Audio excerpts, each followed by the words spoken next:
성도님들, 저희들은 오늘 작년 목양을 위한 우리 금요 기도회입니다.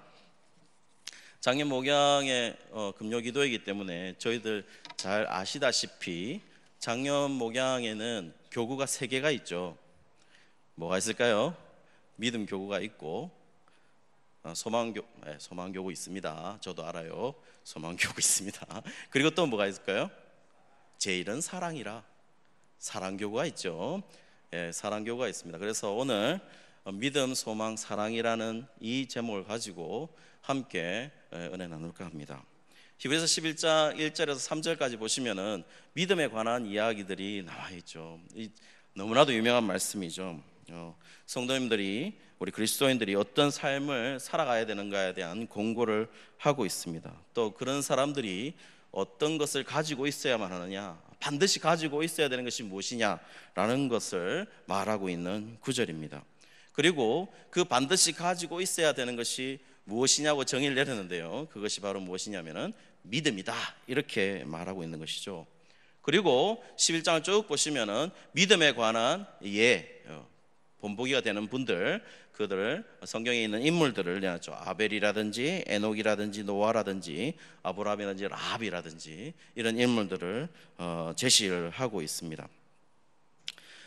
처음에 여기 보시면은 믿음에 대한 서론적 이야기를 하고 있습니다.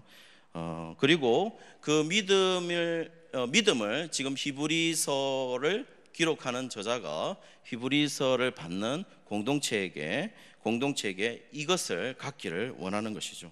그럼 히브리서 저자는 도대체 이 믿음이 갖기를 원하는데 이 믿음을 뭐라고 말하느냐라는 것이죠. 믿음을 보시면, 첫 번째로 보시면 믿음은 바라는 것들의 실상이다, 이렇게 말하고 있어요. 바라는 것의 표현을 보시면 What we hope, 이렇게 됐습니다. What we hope, 우리가 바라는 것이다, 이렇게 말하고 있어요. 그러면은 실제로 바라는 것이라고 말한다면 무엇을 바라죠? 질문이 이상한가요? 바라는 것을 왜 바랄까요?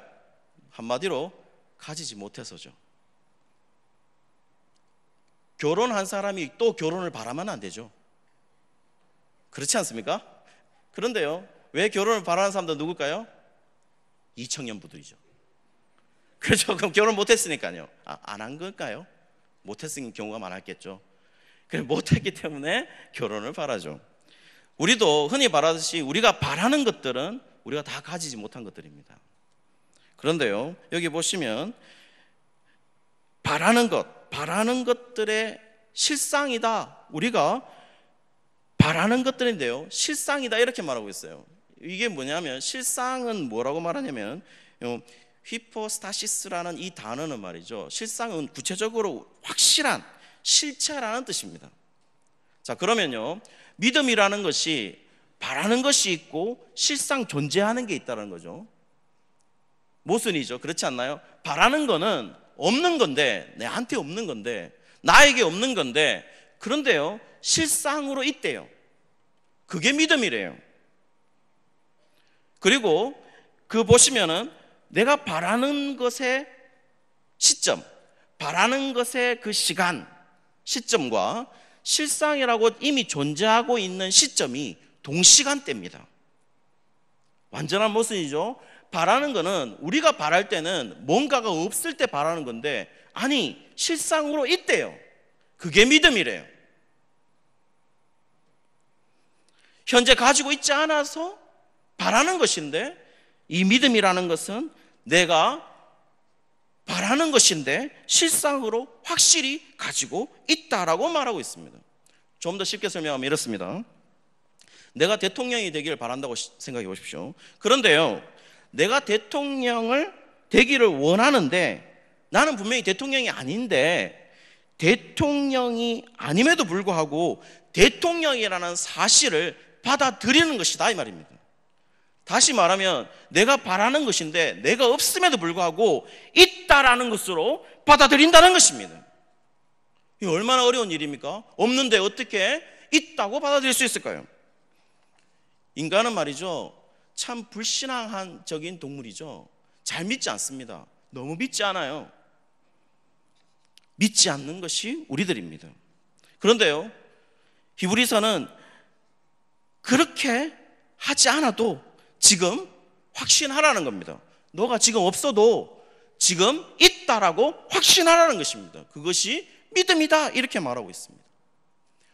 두 번째 모순을 볼까요? 두 번째도 모순이 드러납니다. 보지 못하는 것들의 증거다, 이렇게 말하고 있어요. 그런데요, 똑같습니다. 보지 못하는데 증거이다라는 이 시점과 보지 못하는 시점이 동일한 시점에 있습니다. 보지 못한 것을 어떻게 증거로 채택할 수 있나요? 보지 못한 것은 증거로 채택할 수 없죠. 그런데요, 믿음이라는 것은 보지 못했다고 할지라도 증거를 제시하는 것, 증거라고 말하는 것, 그것이 믿음이다, 이렇게 말하고 있습니다. 사랑하는 믿음교구 여러분, 믿음교구 여기 많으시죠? 그런 믿음 존재하고 계시나요? 성경은 그렇게 말하고 있습니다. 모순적인 이야기를 말하고 있는 것이죠. 단순히 봤으니까 믿을 수 있다라는 것을 믿음으로 얘기하고 있지 않습니다. 실제로 이루어졌으니까 그러니까 믿어라, 이게 아닙니다. 진짜 있으니까 믿는다, 이건 너무 쉽죠. 그런데 그렇게 믿음을 얘기하고 있지 않습니다. 보지 못하는 가운데도 믿을 수 있어야만 믿음의 이름이라는 것을 붙일 수 있는 거죠. 이루어지지 않았음에도 불구하고 여전히 이루어질 것을 바라보고 있는 것, 그것을 믿음이라고 말하고 있습니다. 근거는 무엇일까요? 오늘 근거를 얘기하는데요, 근거가 모든 세계가 하나님의 말씀으로 이루어졌다, 이렇게 말하고 있습니다. 그런데 여기 보시면 모든 세계는 보입니다. 우리가 창조되어 있는 모든 세계가 보이죠? 보이지 않나요? 보입니다. 그런 실체가 있습니다. 그런데요, 그 보이지 않는 실체인데 그것이 하나님 말씀으로 이루어졌다는 것은 보이나요? 하나님은 보이십니까? 하나님이 보이지 않는 하나님에 의해서 창조됐다는 사실들이 보이십니까? 보이지 않죠. 그런데요, 그것이 근거라고 말하고 있어요. 우리가 믿지 못한다면 그것은 보이지 않는 하나님을 믿지 않는 것입니다. 사랑하는 성도 여러분, 믿음의 기초가 뭘까요? 믿음의 기초는 하나님의, 보이지 않는 하나님의 존재를 확신하는 겁니다. 보이는 것을 보고 보이는가 보는 것이 아니라 보이지 않는 하나님을 믿는 것이죠. 그것을 확신하지 않으면 우리 삶에 아무런 가치가 없습니다. 하나님의 존재에 대한 불확실은요, 우리의 생활 양식을 좌지우지하고 있기 때문에 그것을 믿지 못한다면 우리의 모든 생활 양식도 거짓인 것이죠. 우리는 보이는 것들로 우리가 확신하는 것이 아닙니다. 보이지 않는 이 보이는 것들의 기원인 하나님을 확신하는 것, 그것을 지금 히브리서 저자는 권고하고 있는 것이죠. 한마디로 보이는 것에 초점을 갖지 말라는 것입니다. 보이는 것 가지고 판단하지 말라는 것입니다. 사랑하는 성도 여러분, 제가 보이시나요? 안 보이시나요? 보이시죠? 보입니다. 귀엽죠? 그렇죠? 통통합니다. 그러나 여러분, 그걸 봐서는 안 되죠. 저 안에 있는 불타는 영성을 봐야 되는데 그걸 보지 못하고 자꾸 이 겉모습만 보고 그러시면 안 되죠. 담임 목사님 보이시죠, 여러분? 담임 목사님 얼마나 그 선한 눈빛으로 우리를 보고 계십니까? 그런데 여러분, 족구할 때 그 눈빛을 못 봐서 그래요. 살기 어린 눈빛. 제가 제일 못하는데요, 저를 향하여 그 살기 있는 눈빛으로 공을 차대는 그 눈빛, 이 어린 양에게 아무것도 못하는 양에게 오늘 그 눈빛을 여러분 봤어야 됩니다. 보이는 것만 보면 안 된다는 것입니다. 여러분은 어떤 것만 보나요? 그냥 보이는 것으로 다 판단해 버리나요? 그렇지 않죠. 우리의 삶에는 보이는 것으로 판단해서는 안 되죠. 보이지 않는 하나님, 단순히 바라보는 것에 강조점을 두지 말 것을 말하고 있어요. 우리는 보고 있는 대로 다 믿으라고 말하고 있지 않습니다. 인간적으로 바라는 것들에 너무 초점을 맞추어서 바라는 것들이 이루어지지 않으면요, 어떻게 됩니까? 우리는 불평을 하게 되어 있습니다. 우리가 가지고 있어야 되는 것들은요, 거의 다 보이지 않는 것들입니다. 생각해 보십시오. 정말 우리가 가지고 있어야 되는 것들이 뭘까요? 거의 다 보이지 않는 것들입니다. 정말 우리가 가지고 있어야 되는 건요, 믿음요. 보이십니까? 보이지 않죠? 혹시 믿음 보이시나요? 소망 보이세요? 보이지 않죠? 사랑요? 보이지 않습니다.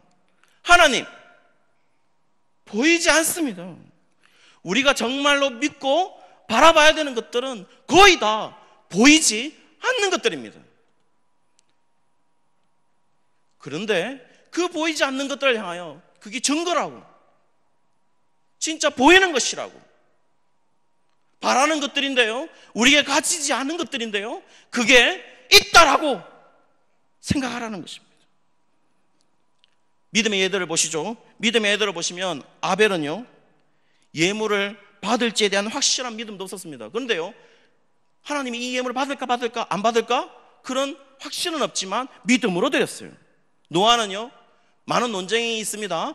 노아에 대해서 논쟁이 있겠지만, 이거 노아 방주를 지은 게 120년이냐 아니면 120년보다 짧으냐 라는 얘기는 있지만, 어쨌든 노아는 방주를 지으라고 그랬어요. 그리고 정말 몇십 년 후에, 많게는 120년 후에 홍수가 일어났어요. 아니 120년 후에 일어날 일을 믿고 방주를 지을 수 있을까요? 그 예를 오늘 드러났어요. 아브라함은요, 장차 그 땅에 어디로 갈지를 알지 못하고 나왔다라고 말하고 있어요. 한마디로 이사를 엄동설안에 오늘같이 추운 날에 나오라는 겁니다. 하나님이 나와, 그리고 내가 나오면 내가 가르쳐 줄게. 과연 나올 수 있을까요? 가족들을 데리고 나올 수 있을까요? 아니 이사할 장소도 마련 안 해놓고. 근데 그 명령을 받고 나왔다는 겁니다. 안 보이는데. 이들의 공동점은 확실치도 않았고 보이지 않았음에도 불구하고 하나님만 보고 갔다라는 것입니다. 그것이 지금 그리스도인들의 특징이라는 것입니다. 그것이 유일한 그리스도인의 특성이라는 것입니다.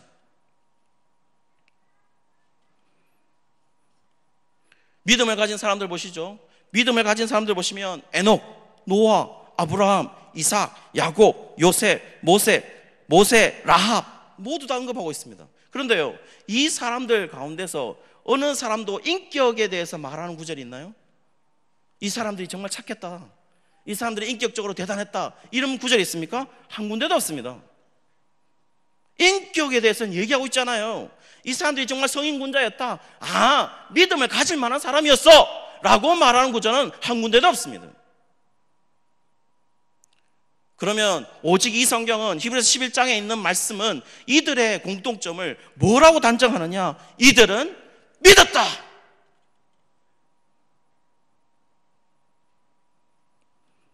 이들의 공통점은 믿음밖에 없습니다.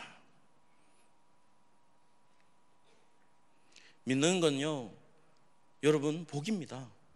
믿는 것은 복입니다. 여러분, 사랑하는 성도 여러분, 믿는 것은 복입니다. 우리가 여러분 놓고 싶어도, 하나님은 놓고 싶어도 못 놓습니다. 믿고 싶지 않아도 믿어지는 겁니다.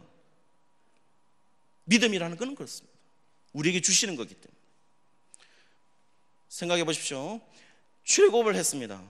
출애굽을 하는 백성들이, 여러분이 이제 우리가 다 홍해 앞에 있다고 생각해 보십시오. 홍해 앞에 있다고 생각해 보시면, 홍해에 모세가 막대기를 들고 치니까 홍해가 쩍 갈라졌습니다. 그것을 우리가 앞에 있다고 생각해 보십시오. 그 광경을 우리가 지나가고 있다고 생각해 보십시오. 사랑하는 우리 성도님들이 지금 지나가고 있습니다. 대단한 광경이겠죠? 아쿠아리움만 가도 거기 뭡니까? 위에 상어가 막 지나가고, 그것만 지나가도 우와 이럽니다. 그런데 우리가 지금 출애굽을 하는 그 홍해를 지나가고 있다고 생각해 보십시오. 대단한 광경 아니겠습니까? 벽을 이루었습니다.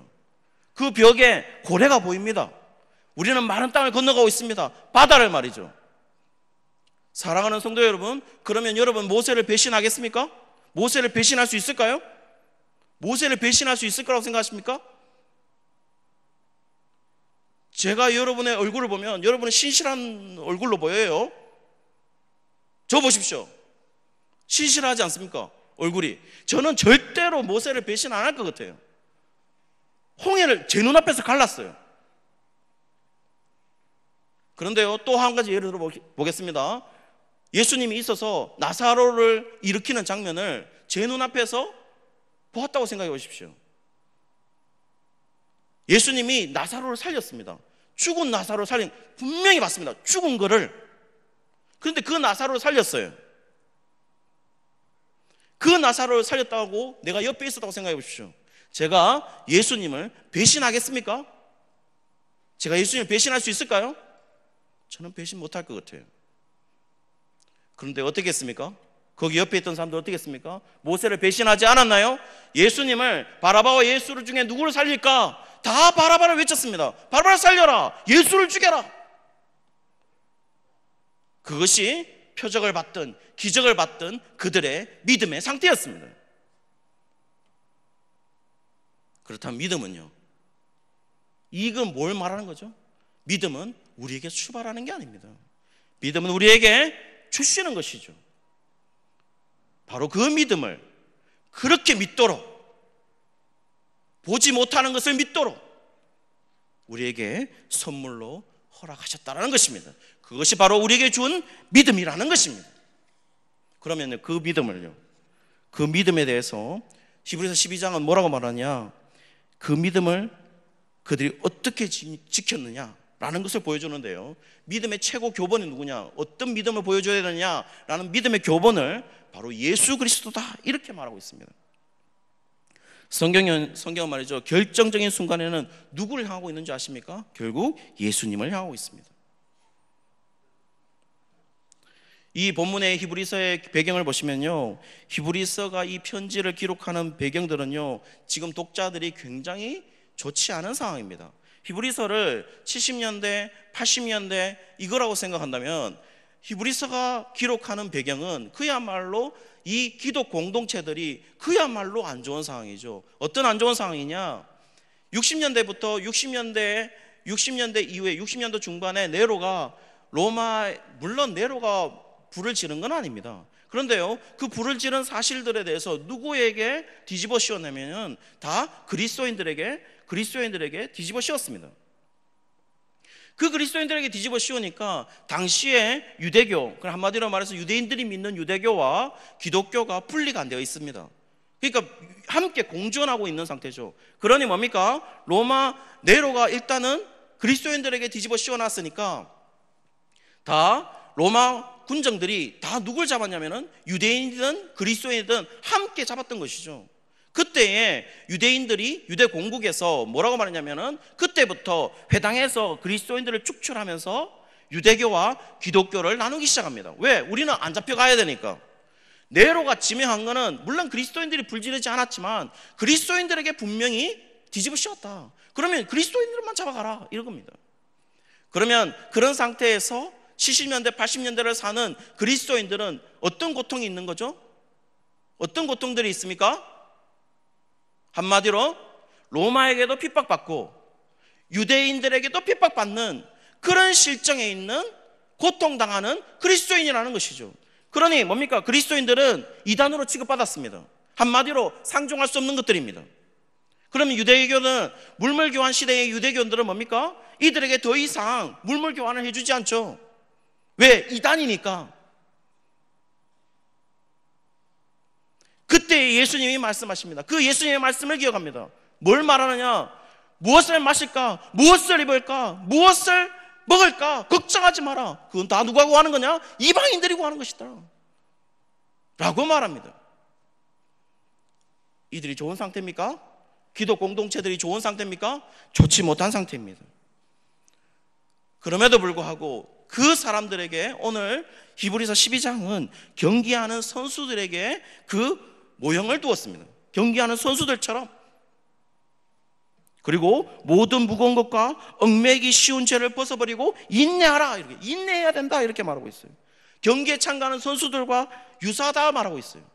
그러면 당대 경기에 임하는 선수들은 어떤 사람들이었을까요? 여러분, 어떤 사람들이었을 것 같아요? 그야말로 식스팩 가지는 사람들, 막 300 이런 사람들 있지 않습니까?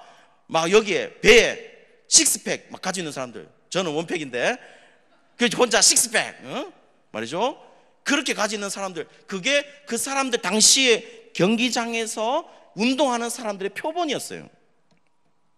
그런데요, 그 사람들처럼 그렇게 해야 된다, 그리스도인들은 그렇게 해야 된다 라고 말하고 있어요. 그러면 그리스도인들이 영적인 경기를 하는 사람들이라면 우리의 영적 상태가 어때야 된다는 거죠? 군살 다 빼야 되는 거죠. 영적으로 안 좋은 군살들 다 빼야 되는 거죠. 거추사랑스러운 다른 인간적인 요소들은 제거해야 되는 것이죠. 그래야 경기하죠. 경기에만 집중할 수 있죠. 그런 영적 상태를 갖춰야 된다는 것입니다. 그런 선수가 되어야 된다는 것입니다. 그 경주함에 있어서 가장 중요한 게 뭐냐? 인내다라는 겁니다. 참으라는 겁니다. 왜냐하면 그때에 유대인들로부터 핍박받고 로마로부터 핍박받으면 그들이 핍박받는 것을 벗어날 수 있는 유일한 방법은 뭘까요? 다시 어디로 돌아가는 것이죠? 유대교로 회귀하는 것이죠. 그리고 그들 보고 말합니다. 히브리 저자는 이렇게 말한 거죠. 배교하지 말아라, 믿음을 저버려서는 안 된다 라고 말하고 있는 것이죠. 그리고 경주를 계속해야 된다는 것입니다. 멈추거나 포기해서도 안 된다는 것입니다. 그렇게 하면서 가장 중요한 것이 뭐죠? 예수님 말을 바라봐야 된다는 것입니다. 그리고 예수님에 대해서 설명합니다. 믿음의 주다 이렇게 말하고 있어요. 믿음의 주다, 그리고 온전케 하시는 이다 이렇게 말하고 있어요. 이 믿음의 주라는 원어적인 의미는 믿음을 시작하신 이다 이렇게 말하고 있어요. 믿음을 시작하신 이다. 믿음이 방금 전에도 말씀드렸다시피 믿음은 우리로부터 시작되는 게 아닙니다. 믿음을 시작하신 이가 있다는 겁니다. 그리고 온전케 하신 이다 이렇게 말하고 있어요. 원어적인 의미는요, 완전하게 해서 가장 높은 가치를 만드시는 분이다. 한마디로 믿음을 시작하셔서 그 믿음을 가장 높은 가치로 만드시는 이다. 그 예수님을 바라보라는 것입니다. 우리의 가장 높은 가치가 뭐죠? 높은 가치가 뭡니까? 우리가 가지고 있는 물질입니까? 우리가 가지고 있는 다른 것들입니까? 아니죠. 우리에게 가장 높은 가치는 바로 예수님을 믿는 것입니다. 그리고 그것을 시작하신 예수 그리스도를 바라보는 것이죠. 아무 근거 없이 믿으라고 말하고 있지는 않습니다. 예수님께서 하신 일이 있습니다. 그게 뭐냐면 저주받은 자라고 욕하는 손가락질을 그대로 감당했다는 것입니다. 본문의 표현을 보시면 부끄러움을 개의치 않았다 이렇게 말하고 있어요. 자신이 불명예스러운 것들, 지옥, 수치, 모든 나쁜 것들에 대해서 아무것도 아닌 것으로 생각했다는 겁니다. 그리고 자신의 십자가를 그대로 받아들였다는 것입니다. 그렇게 할 수 있는 이유는요, 또 말씀드립니다. 그렇게 할 수 있는 이유는 바로 죽음 후에 기쁨을 바라봤다는 것입니다. 그러면요, 저희들은요, 예수님을 따라가는 저희들은요, 예수님 어떻게 했습니까? 죽음 후에 승천하셔서 하나님 보좌 우편에 앉으셔서 완전한 왕의 등극을 했습니다. 그렇다면요, 우리가 예수님을 바라보고 죽을 수 있는 이유가 뭘까요? 우리가 순교할 수 있는 이유가 뭘까요? 우리가 예수님처럼 될 거라는 겁니다. 예수님과 같이 될 거라는 겁니다.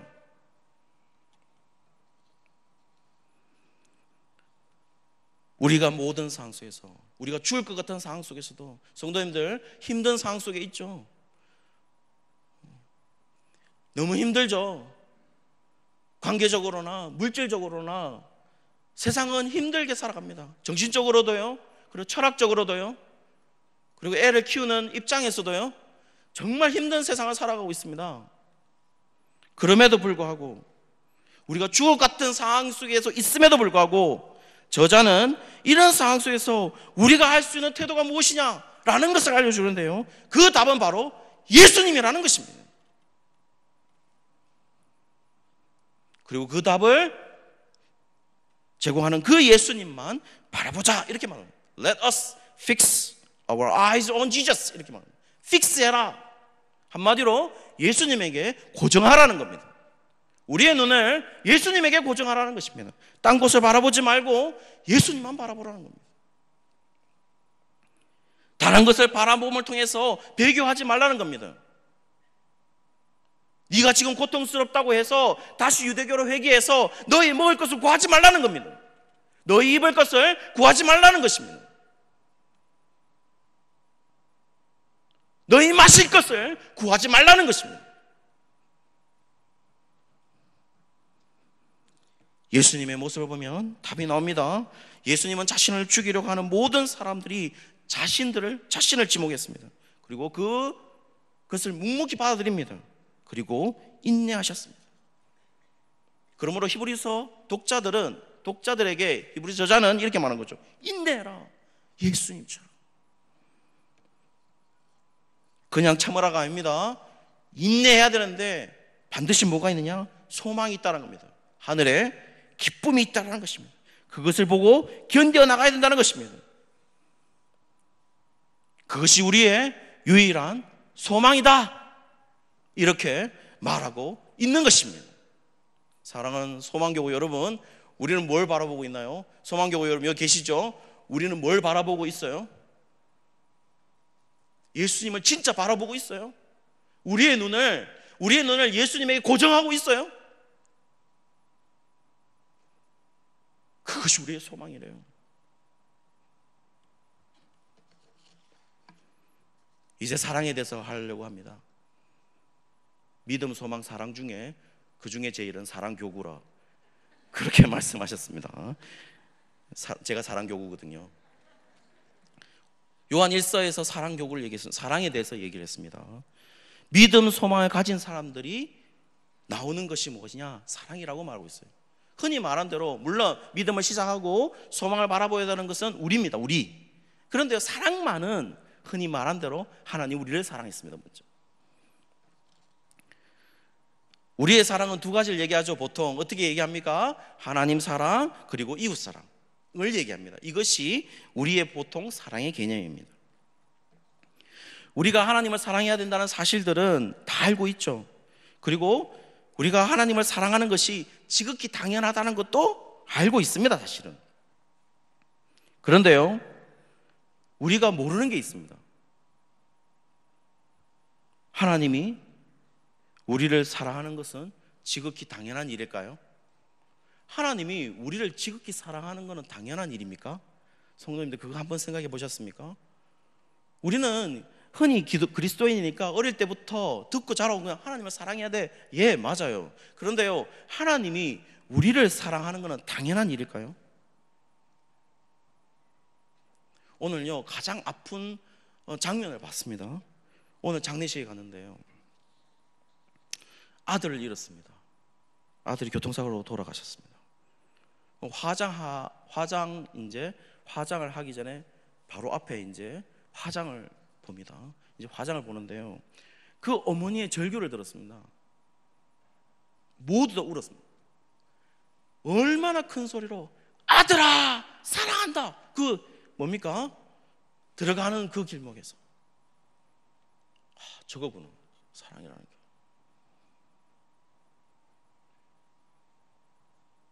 와, 어머니가 아들을 사랑하는 것은 당연한 거구나. 근데 그 아들을 잃었구나. 그런데요, 과연 하나님은 우리를 왜 사랑했을까요? 당연히 우리를 사랑해야 되나요, 하나님? 성경 표현이 이랬습니다. 하나님은 우리가 원수래요. 하나님과 원수라고 말합니다. 그리고 우리는 의인이 아니래요. 우리는 죄인이라고 말합니다.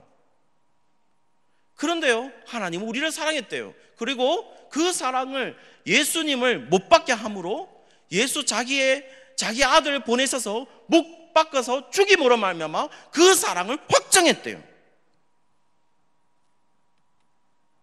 우리가 서로 사랑한다면 말이죠, 지극히 당연한 것이기 때문에 사랑한다면요 문제가 안 되죠. 왜? 사랑할 만하면 예 그렇습니다 시원하게 그렇게 얘기할 수 있죠. 다 사랑할 만하니까요. 그런데요, 정말 사랑하시나요? 이렇게 물으면 시원스럽게 답을 해주지 못하죠. 하나님은 우리에게 있어서 그분이 사랑할 수 있는 어떤 조건을 사실 저와 여러분이 갖추어 있지 않습니다. 그럼에도 불구하고 사랑했다라는 겁니다. 우리도 또 다른 사람을 사랑함에 있어서 그 사람이 사랑할 어떠한 조건이 있기 때문에 사랑한다? 그건 사랑이 아니죠. 그냥 무조건이라는 것입니다. 사랑할 만해서 사랑한다면 그건 너무나 당연한 일이죠. 눈에 콩깍지가 씌워지면요, 사랑할 수밖에 없죠. 그건 당연한 것입니다. 그러나 콩깍지가 벗어지면요, 우리 안에 또 다른 내가 발견되는 거죠. 그러므로 사랑함에 있어서 가장 기본적인 게 뭘까요? 사랑을 함에 있어가지고 가장 기본이 되어야 되는 게 뭘까요? 그거는 바로 우리의 힘으로 사랑하는 것이 아니라는 것입니다. 콩깍지가 벗겨져도 사랑이라는 것입니다. 제가 어느 날 신혼부부가 있었습니다. 옛날 제가 맡고 있는 부서 속에서 얘기를 들었는데요, 정말 결혼을 금방 하고 이제 애를 낳았습니다. 애를 놓으니까 남편이 도와주나요? 남편 도와주던가요? 남편 안 도와주죠. 남편 안 도와줍니다. 우리 예가부 안에서는요, 애를 습관적으로 놓는 애들도 있습니다. 막 놓습니다. 그냥 다섯째를 바라보고 있는 그런, 뭐라고 말해야 될지 모르겠는데 그런 분들도 있어요. 그런데 그거 돕지 않습니다. 왜냐하면은 애를 딱 놓고 나면은 산후조리 하지 않습니까? 산후조리 하면 3시간마다, 정말 3시간마다 일나죠. 20cc씩 먹습니다. 맞죠? 20cc씩 먹어요. 그래가지고 그 유축기로 짜낸 좀 그런데 짜낸 그거를, 바나나 우유죠. 초유 바나나 우유를 그거 갖다 놓고 말이죠, 그 냉장실에 넣어놓고 1시에 이제 겨우 일어나서 20cc를 먹입니다. 그러면 어떻게 합니까? 전자레인지에 데웁니까? 아니죠. 중탕을 하죠. 중탕. 대접에다가 커피포터에다가 물을 끓여서 대접에 놓고 살살 돌리면서 중탕을 하죠. 그거를 그렇게 먹기죠. 그걸 누가 합니까? 엄마가 합니다. 엄마. 남편들은 뭐 합니까? 잡니다. 자죠. 왜냐하면 다음날 출근해야 되는데. 그거 하고 어떻게 가요? 그래, 그거를 하고, 둘째도 그거 하고, 잊을만 하면 또 둘째가 생각나잖아요. 또 습관적으로 놓고. 그리고 또 둘째를 그렇게 어렵게 해놓고는 그게 또 한 1, 2년 있으면 사라지죠, 머릿속에, 이 엄마들은. 그러면 또 습관적으로 또 놓고. 그러면 힘들어지죠, 몸이. 그런데 저 안에 누가 자고 있습니까? 화상 한 명이, 원수 한 명이 자고 있습니다. 푹 자고 있다가 앞에 갑니다. 그런데 어느 날 직접 얘기를 들었습니다. 신발이 보입니다. 신발이 1시에 일어나니까 저기서 코 골고 있고 신발이 보입니다. 이 신발 어떻게 했을 것 같아요? 에이 하면서 신발도 보기 싫다는 겁니다. 남편 신발도. 그렇게 사랑해서 결혼했는데. 이게 사랑입니다. 우리 사랑. 인간적인 사랑이라는 건요, 다 그런 겁니다. 인간적으로는 다 그런 거죠. 인간의 마음, 우리가 사랑하니까 다 사랑할 수 있을 거라고 생각하나요? 그렇지 않습니다. 야곱 보시죠. 야곱. 제가 한번 말씀드렸죠. 야곱 보시면 야곱이 레아와 라헬을 같이 있지 않습니까? 레아는 어땠습니까? 레아의 상태를 얘기했습니다. 레아는 알력이 좋지 못했다, 시력이 좋지 못했다 이렇게 말하고 있어요. 라헬은 어땠다고요? 이뻤다, 아름다웠다 이렇게 말하고 있습니다. 자, 다시 보시죠. 레아는 시력이 좋지 못했다 이렇게 되어 있고, 라헬은 이뻤다. 이 말은 뭘 말하는 걸까요? 정말 시력이 좋지 못했을까요? 안경 꼈을까요? 안경 끼면 시력이 좋지 못한 걸 알고 있죠. 다시요, 레아는요 시력이 좋지 못했대요. 라헬은요 이뻤대요. 아름다웠대요. 그 말은 성경의 고대 완곡한 표현이죠. 한마디로 말해서 라헬은 이뻤는데 레아는 아니었다 이 말입니다. 안 생겼다 이 말이죠. 그 얘기였습니다. 그러니 남자들은 누굴 좋아합니까? 거짓말 하지 마세요. 전부 다 남자들 얘기해 보세요. 누가 좋아요? 이쁜 거죠. 당연히 좋죠. 그래 결혼했어. 나는 나이를 얻기 위해서 7년을 고생했습니다. 7년 고생했습니다. 그리고 나서 첫날 밤을 잤는데 자고 일어나니까 누가 있었습니까? 레아가 있었습니다. 레아가. 삼촌 라반이 레아를 넣은 거예요. 그래서 화를 냈죠. 왜 레아를 넣었냐고. 나는 무조건 라헬이라고. 라헬을 얻기 위해서 또 승질 나지만 뭐라고 얘기합니까? 내가 7년 더 고생할게. 난 라헬을 분명히 얻어야 되겠다고. 그럼 몇 년을 약속한 겁니까? 14년을 약속했죠. 14년을 약속하는 거예요. 누구를 얻기 위해서요? 라헬을 얻기 위해서요. 제가 만약에 갔다고 칩시다. 장인 장모님한테, 미래 아직 결혼 안 했는데 장인 장모님한테 내가 갔습니다. 내 지금 사랑하는 그 아내를 얻기 위해서. 그런데 갔는데 장인어른이 저한테 14년 고생하게. 그럼 제가 뭐라 그럴 것입니까? 됐어요. 그렇게 할 거죠. 저는 딴 여자 찾겠습니다. 14년 동안 저는 밤드시 그럽니다. 흔히 말한 대로 깔린 게 여잔데. 그런데 제가 왜 14년을 고생해야 됩니까? 저는 그렇지 못합니다. 그런데 제가 말하고 싶은 거는 저는 그 정도가 아닌데, 지금 다 웃고 있지만 다 그러실 거예요. 여기 남자분 다 그럴 겁니다. 14년 정말 저는 14년 하면 극해도 지금의 아내를 얻겠다. 손들지 마세요. 그래서 제면 안 됩니다. 그럼 제가 뭐가 됩니까? 그게 우리의 사랑, 그게 우리의 사랑인데 야곱은 14년을 약속했다라는 겁니다. 대단한 사랑이죠. 정말 놀라운 사랑이죠. 그러면요, 그런데 라헬은요 언제 얻느냐? 바로 7년을 고생하고 7년을 약속, 그러니까 14년을 약속했지만 7년하고 7일 이후에 라헬을 얻습니다. 라헬을 준다니까요. 그러면 야곱은 흔한 말로 7일 이후에는 라헬과 함께 잠을 잤다라는 겁니다. 그런데 더 이상한 게 있습니다. 뭐냐? 레아에게서 더 많이 나옵니다. 르시레유이스, 르시레유이스 이렇게 외웠습니다. 르벤, 시몬 쭉 6명이나. 말이 됩니까? 그게 남자입니다. 그게 남자예요. 그게 우리의 사랑이라는 겁니다. 그런데요, 거기에 보시면 레아에게서 르시레유, 누가 있냐면 유다가 있는 거죠. 그 유다에게서 누가 나오냐면 바로 예수 그리스도가 나오는 것이죠. 무엇을 말하는 것일까요? 하나님의 사랑은 무엇이 가장 앞선다는 겁니까? 인간의 사랑이라고요? 아니요. 인간의 사랑이 아니라 바로 하나님의 계획이 앞선다라는 것입니다. 그러면요, 더 말하고 싶은 것은 지금 옆에 있는 사랑하는 사람이 있다면, 그리고 사랑해서 우리는 결혼을 했습니다. 아기를 낳았습니다.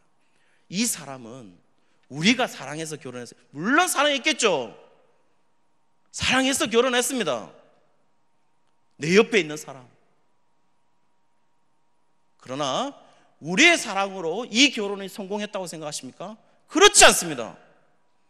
그것만큼 교만한 사람이 없습니다. 내 옆에 있는 사람은 바로 하나님의 계획에 의해서 이루어진 것들입니다. 그것을 우리가 받아들이는 것입니다.